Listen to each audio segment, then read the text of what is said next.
Las reacciones sobre la presunta responsabilidad del expresidente Alejandro Toledo y el exministro de Justicia Alejandro Tudela en el fallo de la Corte Interamericana de Derechos Humanos continúa aún sacudiendo el Congreso.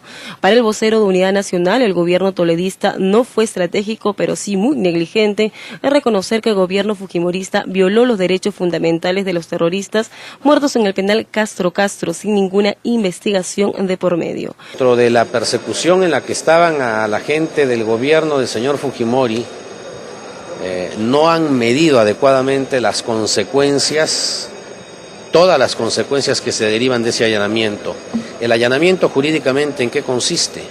En aceptar los términos de la demanda. Si yo la demando a usted, usted tiene la posibilidad de contestar la demanda y contradecir lo que yo sostengo, o usted puede allanarse, lo que implica aceptar los términos de la demanda. Y eso es lo que el Estado peruano hizo. Para la ex parlamentaria y representante fujimorista Marta Chávez, Toledo no sería el único culpable, sino que el problema vendría desde el gobierno del fallecido presidente Valentín Paniagua. Esto comienza en el gobierno de Paniagua y ahí tiene que verse ese comunicado firmado el 21 de febrero del año 2001 entre el señor García Sayán, ministro de Justicia, el embajador en ese entonces ante la OEA, el señor Rodríguez Cuadros, que luego fue canciller, ¿no?, para hacer un listado con la Corte Interamericana de Derechos Humanos de cuáles eran los expedientes en los que el Perú se iba a allanar. Sin embargo, el congresista Javier Velázquez Quesquén no descarta ampliar las acusaciones constitucionales a otras exautoridades, pero todo depende del informe que entregue la ministra María Zavala. Estamos planteando la acusación en función de este caso concreto de la Corte con relación al caso Castro. Lo otro será materia de estudio y análisis y será qué funcionarios y qué ministros son responsables, ¿no?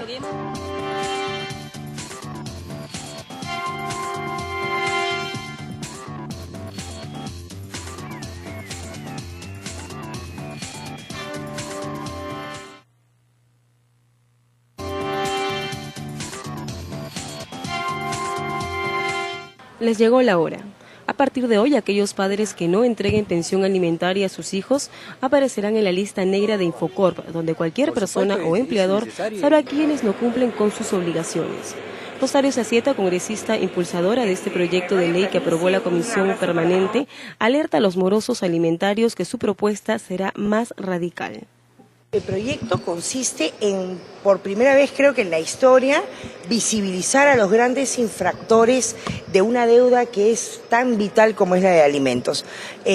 Muchos deudores alimentarios se escondían bajo el anonimato, no le pasaban pensión a sus hijos o los hijos no le pasaban pensión a sus padres ancianos a pesar de que existían sentencias.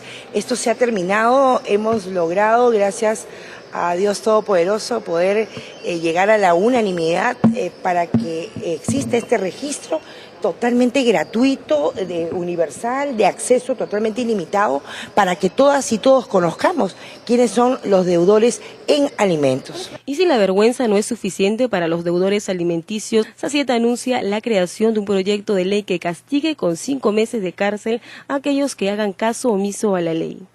Si con sentencia judicial, si con devengado, si con delito de omisión de asistencia familiar no entiende el deudor, y si con este registro no entiende, nosotros hemos presentado una propuesta que puede revisar en la página web de prisión efectiva.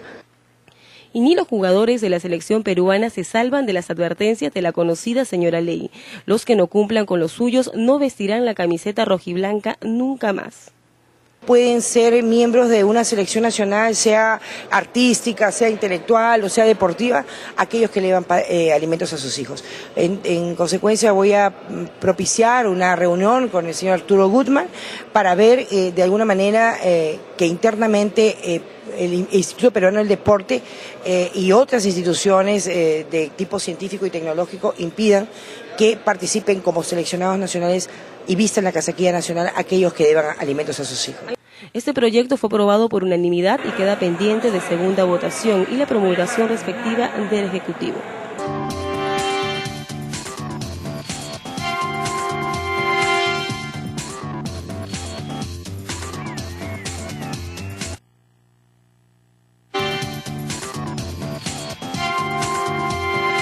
El Partido Nacionalista ya puede respirar tranquilo. El Jurado Nacional de Elecciones aclaró que todo fue un error y que el logo de la olla continuará en la lista de partidos políticos. Así lo dio a conocer el vocero de dicha agrupación. he recibido la visita